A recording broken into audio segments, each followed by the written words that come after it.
Me llamo Aurelio Vázquez, tengo 72 años y durante más de 40 años trabajé como mecánico aquí en Monterrey. Tu opinión ya no importa, papá. Me dijeron en la junta familiar que organizaron mis hijos en mi propia sala. Les sonreí y les recordé quién es el que paga sus deudas. Pero lo que ellos no sabían es que ese viejo mecánico al que creían poder manejar como un engrane más, tenía algunas sorpresas guardadas bajo la manga. Esa tarde del domingo, cuando llegué de comprar el periódico en el puesto de Don Chema, me encontré con una escena que nunca pensé ver en mi casa. Ahí estaban mis 3 hijos. Javier, el mayor, con su traje de oficina que siempre se las da de importante. Leticia, mi única hija, con esa cara de preocupación fingida que ponía cuando quería algo. Y Marcos, el menor, nervioso como siempre, evitando mirarme a los ojos. Pero no estaban solos. También estaba Alejandra, la esposa de Javier, sentada muy derecha en el sillón como si fuera la dueña de la casa. Y Rodrigo, el marido de Leticia, revisando su teléfono cada 5 minutos como si tuviera cosas más importantes que hacer que estar ahí. «Papá, siéntese por favor», me dijo Javier con esa voz de ejecutivo que había aprendido en su trabajo del banco. «Necesitamos hablar con usted de algo muy importante». Yo me senté en mi silla de siempre, la que había comprado cuando me casé con mis Remedios hace ya tantos años, y los miré a todos. Había algo en el ambiente, una tensión que se podía cortar con cuchillo, como cuando se va a descomponer un motor y uno siente que algo no anda bien antes de que empiecen los ruidos raros. «¿De qué se trata?», les pregunté, aunque por la manera en que estaban acomodados, como jurado frente a un acusado, ya me imaginaba que no era nada bueno. Alejandra se aclaró la garganta. Esa mujer siempre había tenido la costumbre de hablar por mi hijo, como si Javier no tuviera voz propia. «Suegro, es sobre su situación actual. Todos estamos preocupados por usted». «¿Mi situación actual?», repetí. «¿Cuál situación?». «Papá», intervino Leticia, «usted ya tiene 72 años. Esta casa es demasiado grande para usted solo, el barrio se ha puesto peligroso, y francamente, creemos que ya no puede cuidarse por sí mismo como antes». Marcos asintió desde su rincón, sin atreverse a hablar, pero respaldando a sus hermanos con su silencio cómplice. «Hemos estado discutiendo entre nosotros», siguió Javier, «y creemos que sería mejor para todos si usted se fuera a vivir a un lugar más adecuado para su edad». «¿Un lugar más adecuado?», pregunté. «¿Cómo cuál?». Rodrigo, que hasta ese momento había estado callado, levantó la vista de su teléfono. «Hay residencias muy buenas para personas mayores, don Aurelio. Lugares donde puede estar acompañado, donde hay actividades, donde no tiene que preocuparse por el mantenimiento de una casa». Ahí fue cuando empecé a entender de qué se trataba realmente esta junta familiar. No era una conversación, era un veredicto. Ya habían decidido todo sin consultarme, y ahora solo me estaban informando de sus planes. «¿Y ustedes creen que yo no puedo opinar sobre dónde quiero vivir?», les pregunté. Javier suspiró, y en ese suspiro había una paciencia forzada que me molestó profundamente. «Papá, por supuesto que puede opinar, pero tiene que ser realista. Usted ya no es el mismo de antes». «¿En qué no soy el mismo?», les pregunté. «Se le olvidan cosas», dijo Alejandra. «La semana pasada dejó prendida la parrilla del patio toda la noche». Era cierto. Me había distraído viendo el partido y se me olvidó apagarla. Pero de ahí a decir que estaba perdiendo la cabeza, había una gran diferencia. «Además», siguió Leticia, «económicamente ya le debe estar costando mucho trabajo mantener esta casa. Los recibos de luz y gas están carísimos, la casa necesita reparaciones. Y nosotros», intervino Rodrigo, «podríamos ayudarle mejor si estuviera en un lugar más pequeño, más manejable». «Ayudarme». Esa palabra me sonó extraña viniendo de él, considerando que en los 5 años que llevaba casado con mi hija, las únicas veces que había pisado mi casa habían sido en Navidad y en mi cumpleaños. «¿Qué va a pasar con mi casa si me voy?», pregunté, aunque ya me imaginaba la respuesta. Los 5 se miraron entre ellos Y en esas miradas vi toda la conversación que habían tenido antes de venir a verme. La conversación en la que habían planeado todo esto sin incluirme. Bueno, papá, dijo Javier, tendríamos que venderla. Las residencias cuestan dinero, y con lo que vale esta propiedad, podríamos pagar varios años de hospedaje.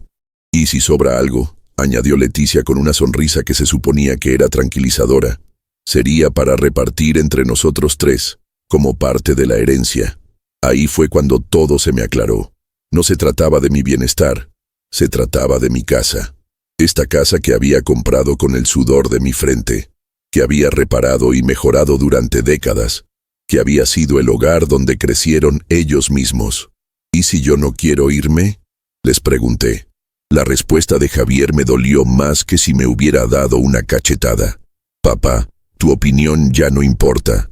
Nosotros somos los que vamos a tener que hacernos responsables de ti, los que vamos a tener que cuidarte cuando ya no puedas valerte por ti mismo. Tenemos derecho a decidir cómo hacerlo de la manera que sea mejor para todos. Tu opinión ya no importa. Esas palabras se me quedaron sonando en los oídos como el ruido de un motor descompuesto. Ahí estaba mi hijo mayor, el que había estudiado administración, gracias a que yo trabajé dobles turnos en el taller, diciéndome que mi opinión ya no importaba en mi propia vida. Además, siguió Alejandra, usted ya no puede tomar decisiones tan importantes solo. Nosotros sabemos lo que es mejor para usted. Me quedé callado un momento, sintiendo cómo se me revolvía algo en el estómago. Los miré a los 5, sentados en mi sala, en mi casa, planeando mi futuro como si yo fuera un objeto que había que reubicar en el lugar más conveniente. Entiendo, les dije finalmente, y vi cómo se relajaron un poco, pensando que había aceptado sus planes. Pero antes de tomar cualquier decisión, necesito revisar algunas cosas. ¿Qué cosas, papá?, preguntó Marcos, hablando por primera vez en toda la conversación.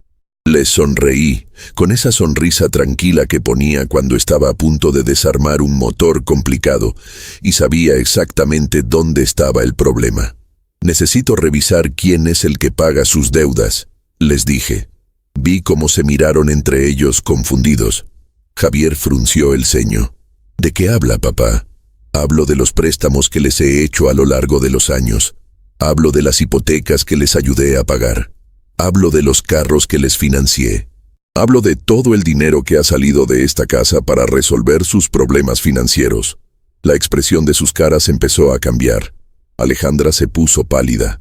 Rodrigo dejó de ver su teléfono. Leticia se acomodó nerviosa en su asiento.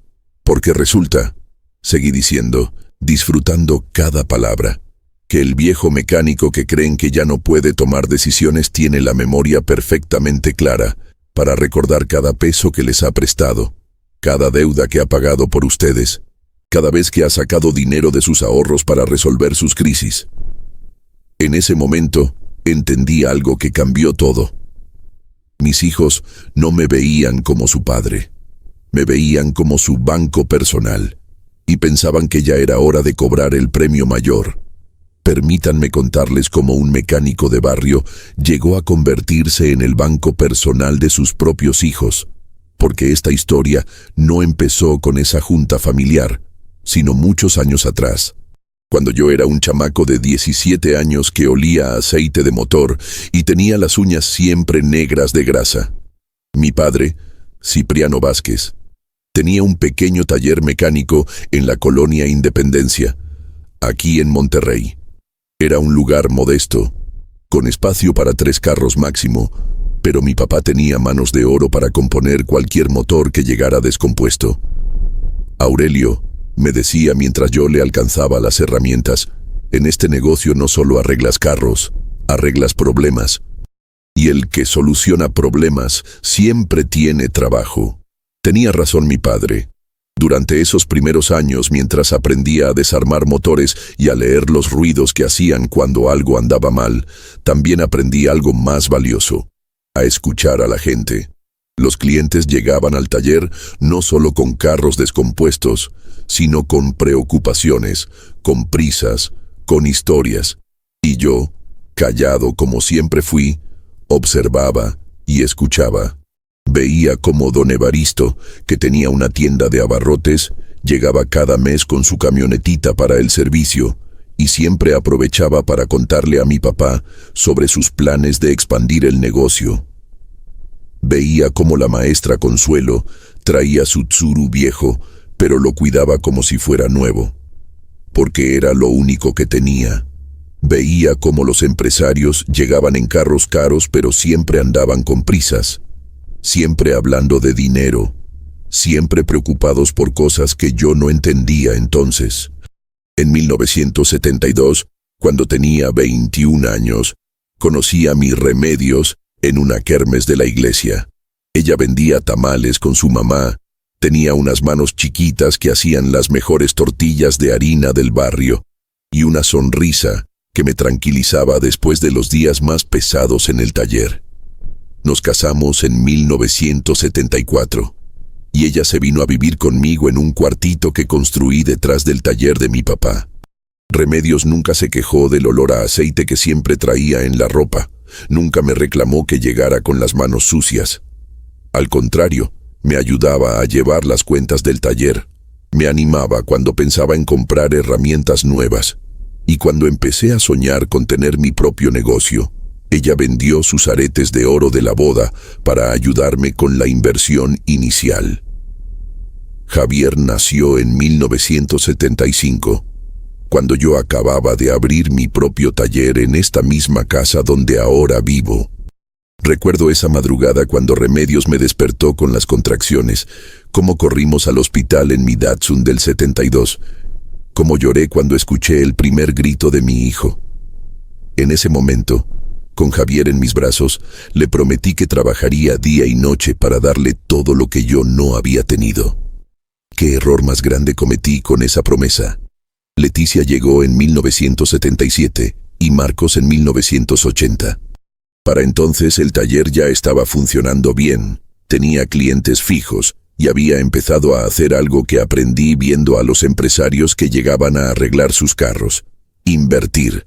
No en la bolsa ni en cosas complicadas que no entendía, sino en cosas sencillas y seguras. Compré mi primera propiedad en 1978, un terreno pequeño en lo que entonces era las afueras de Monterrey, por Santa Catarina. Era barato porque estaba lejos de todo, pero yo había notado cómo crecía la ciudad, cómo cada año se extendía más hacia los cerros. Construí una casita sencilla ahí y la renté a una familia de maestros. La renta me ayudaba a pagar la hipoteca y me sobraba un poco. Con los años, el taller creció. No solo reparaba carros, sino que empecé a vender refacciones, a hacer trabajos de hojalatería, a ofrecer servicios de grúa. Remedios me ayudaba con todo. Llevaba las cuentas, atendía el teléfono. A veces hasta vendía tortas y refrescos a los clientes que esperaban.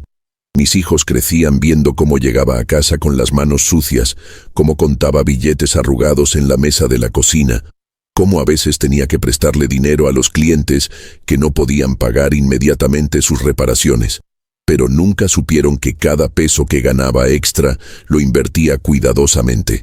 Para 1985 ya tenía 3 propiedades rentando. Para 1990 eran 5. Siempre terrenos o casas pequeñas en zonas que yo sabía que iban a crecer, siempre comprando cuando estaban baratos y esperando pacientemente a que la ciudad los alcanzara. Pero mis hijos nunca supieron nada de esto. Para ellos, su papá era un mecánico trabajador que se mataba trabajando para mantener a la familia, que contaba centavos para sus útiles escolares, que manejaba una camioneta vieja porque supuestamente no le alcanzaba para una nueva. Cuando Javier se graduó de la preparatoria, en 1993, quería estudiar administración en el tecnológico. La colegiatura era cara para un mecánico de barrio, pero yo tenía el dinero apartado desde años atrás. Lo que no le dije es que ese dinero salió de las rentas de mis propiedades, no del taller. Papá, me dijo Javier cuando lo inscribí, no sé cómo le va a hacer para pagarme la escuela. Me siento mal de que se sacrifique tanto por mí. No te preocupes, mijo, le respondí. Para eso trabajamos los padres, para que nuestros hijos tengan mejores oportunidades. Lo mismo pasó con Leticia cuando quiso estudiar enfermería y con Marcos cuando se decidió por computación. Yo pagué sus colegiaturas, sus libros, sus gastos, siempre con esa cara de sacrificio que ellos esperaban ver, siempre haciéndoles creer que me estaba partiendo la madre para darles educación. La verdad es que para entonces ya tenía 8 propiedades rentando y 2 cuentas bancarias que crecían mes con mes. Pero seguía usando la misma ropa de trabajo hasta que se deshacía. Seguía manejando carros viejos. Seguía viviendo como si fuera un mecánico pobre que apenas salía adelante.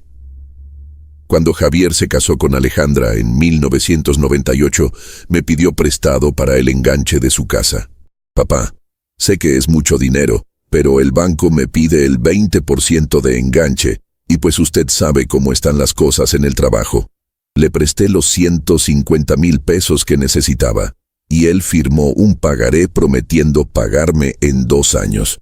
Nunca me pagó. Después me pidió para el carro, después para unos muebles, después para un viaje que Alejandra quería hacer. Cada vez firmaba pagarés, cada vez prometía pagar, cada vez encontraba una razón para no cumplir. Leticia hizo lo mismo cuando se casó con Rodrigo. Me pidió para la boda, para el enganche de su departamento, para los muebles, para una operación que necesitaba Rodrigo. Siempre con esa cara de, papá, usted es el único que nos puede ayudar.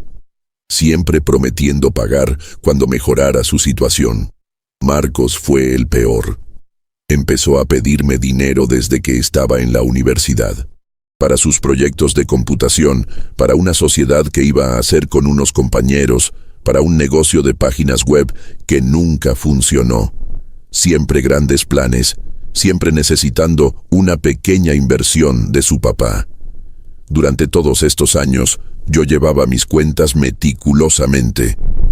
En una libreta que guardaba en la caja fuerte del taller, tenía anotado cada peso que les había prestado, cada pagaré que habían firmado, cada promesa de pago que habían roto. Javier me debía, hasta esa tarde del domingo, 740,000 pesos. Leticia me debía 530,000. Marcos me debía 610,000. En total, mis 3 hijos me debían 1,880,000 pesos, sin contar intereses. Pero para ellos, yo seguía siendo el mecánico pobre que se sacrificaba por sus hijos, el que vivía en la misma casa de siempre, el que manejaba carros viejos, el que no tenía más patrimonio que su taller y su casita.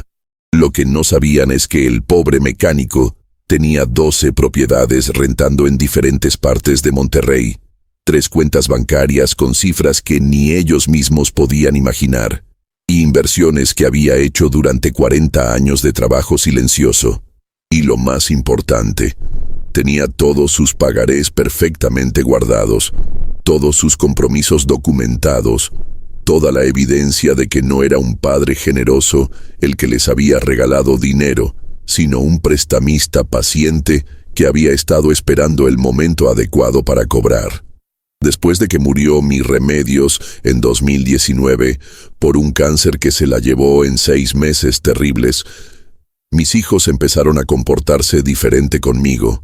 No fue algo que pasó de un día para otro, sino un cambio gradual, como cuando un motor empieza a fallar. Al principio solo notas pequeños ruidos raros. Después se va haciendo más evidente hasta que ya no puedes ignorarlo. Los primeros meses después del funeral, Javier venía seguido. Papá, ¿cómo se siente? ¿Necesita algo? Pero yo notaba que sus visitas tenían un propósito. Siempre llegaba con preguntas específicas. ¿Ya revisó los papeles de mamá? ¿Encontró algún seguro de vida? ¿Tiene organizados los documentos de la casa? Leticia también aumentó sus llamadas, pero no para preguntarme cómo estaba sobrellevando la soledad, sino para decirme cosas como: papá, esta casa se va a sentir muy grande para usted solo. ¿No ha pensado en algo más pequeño? O, papá, el barrio ya no es lo que era antes, se está poniendo peligroso para una persona mayor. Marcos, que siempre había sido el más desapegado, de repente empezó a aparecerse sin avisar. Llegaba con la excusa de ver cómo estaba papá. Pero yo lo veía recorriendo la casa con los ojos, fijándose en cada detalle, como cuando evaluaba las computadoras que reparaba en su trabajo. Yo entendía que era normal que se preocuparan por mí después de quedarme viudo. Lo que no entendía es por qué esa preocupación nunca incluía preguntarme qué necesitaba yo, qué quería yo, cómo me sentía yo realmente. Un día llegó Alejandra con Javier, y mientras él revisaba unas tuberías que supuestamente tenían fuga en el baño, ella se quedó conmigo en la cocina. «Suegro», me dijo mientras preparaba café, «¿no se siente muy solo aquí? Esta casa tiene muchos recuerdos tristes ahora». «Los recuerdos de Remedios no son tristes», le respondí. «Son lo único bueno que me queda». «Sí, claro», dijo, pero siguió insistiendo. «Pero piénselo, suegro, usted podría estar en un lugar más cómodo, más seguro, donde hubiera gente de su edad, donde no tuviera que preocuparse por mantener una casa tan grande». Esas conversaciones se volvieron rutinarias. Cada visita incluía comentarios sobre lo inconveniente que era para mí vivir solo, sobre los riesgos de mi edad, sobre las ventajas de los lugares diseñados para personas mayores. Pero nunca, ni una sola vez, me preguntaron si yo quería irme de mi casa. Lo que más me dolía era cómo habían cambiado conmigo desde que Remedios ya no estaba. Cuando ella vivía, las visitas eran diferentes. Mis hijos venían, platicábamos, comíamos juntos, había risas, había calidez.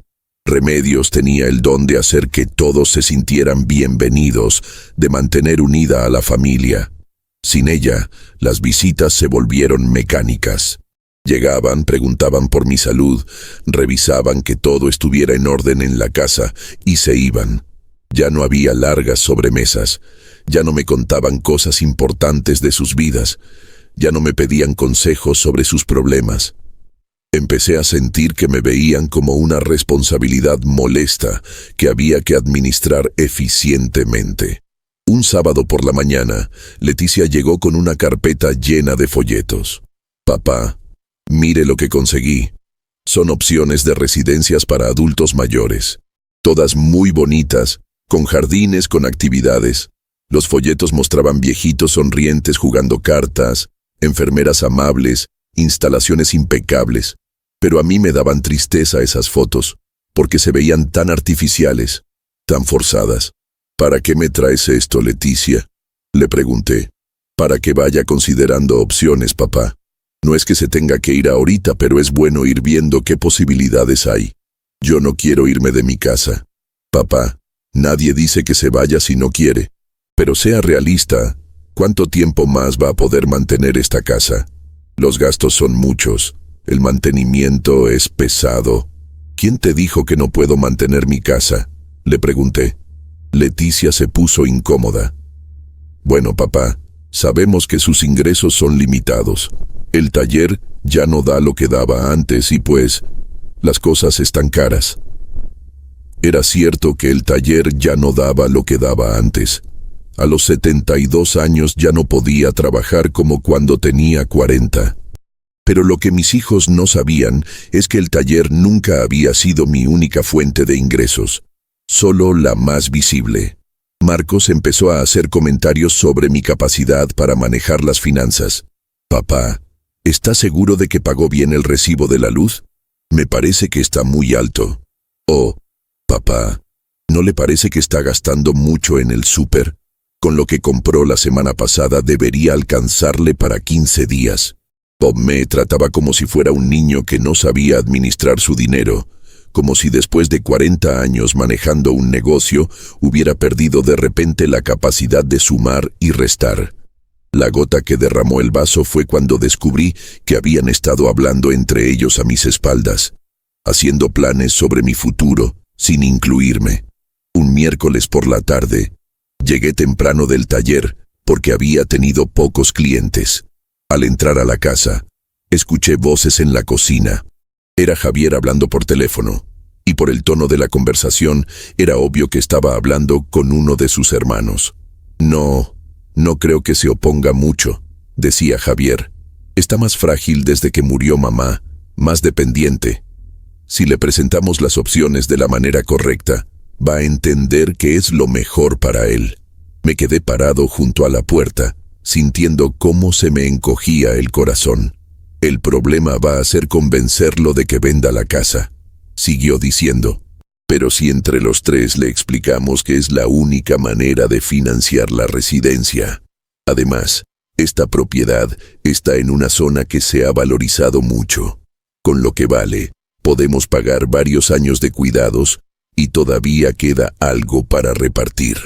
Ahí fue cuando entendí que no se trataba de mi bienestar. Se trataba de mi casa y de lo que valía. Sí, ya sé que suena feo, siguió Javier, pero piénsalo. Él no va a vivir para siempre, y si no hacemos algo ahorita, todo el dinero se va a gastar en cuidados médicos o en mantener una casa que está demasiado grande para él. Esa noche no pude dormir. Me quedé despierto pensando en esa conversación, en cómo mis propios hijos estaban planeando mi vida, como si yo fuera un objeto que había que reubicar en el lugar más conveniente. Durante las siguientes semanas empecé a notar más cosas. Cómo revisaban mi correspondencia cuando venían de visita. Cómo hacían preguntas casuales sobre mis gastos médicos, sobre el estado de la casa, sobre mis rutinas diarias.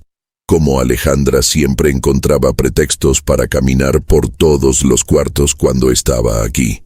Un domingo, después de comer, Marcos me dijo, «Papá, ¿no cree que sería bueno que uno de nosotros lo acompañara cuando va al banco? Para que no tenga que hacer filas, para ayudarle con los trámites. Porque necesitaría ayuda para ir al banco». Le pregunté. «No es que necesite ayuda», se apresuró a decir, «pero a su edad, uno nunca sabe. Además, así podríamos estar más al tanto de sus finanzas, por si llega a necesitar algo. Estar al tanto de mis finanzas. Eso era lo que realmente querían. Saber cuánto tenía, cuánto gastaba, cuánto les iba a quedar cuando yo ya no estuviera. Fue entonces cuando decidí que era hora de organizar esa junta familiar, donde finalmente iban a mostrar sus verdaderas intenciones. Les dije que quería hablar con todos juntos sobre mi futuro, que había estado pensando en sus sugerencias y que quería escuchar sus propuestas formalmente. La manera en que se emocionaron cuando les dije esto, me confirmó que llevaban meses esperando esta oportunidad. El domingo que se juntaron todos en mi sala, yo ya sabía exactamente lo que iban a decir. Ya sabía que iban a hablar de residencias, de la venta de la casa, de repartir lo que quedara. Ya sabía que iban a tratarme como si mi opinión no importara.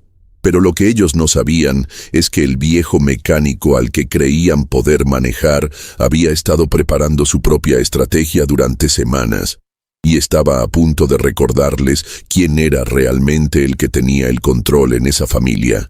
Después de que les dije que necesitaba revisar quién pagaba sus deudas, el silencio en la sala se volvió pesado como el aire antes de una tormenta. Los 5 me miraban con esas caras de confusión que ponían cuando no entendían hacia dónde iba la conversación. «Papá», me dijo Javier con esa voz condescendiente que había estado usando conmigo desde que enviudé. «¿De qué deudas habla? Nosotros no le debemos nada». Me levanté despacio de mi silla y caminé hacia el mueble donde guardo mis documentos importantes. Saqué una carpeta gruesa, de esas de acordeón, que había estado preparando durante las últimas semanas. La puse sobre la mesa de centro, justo frente a ellos, y la abrí con la calma de quien sabe exactamente lo que está haciendo. «A ver si esto les refresca la memoria», les dije, sacando el primer documento. «Javier, aquí tienes tu pagaré del 15 de mayo de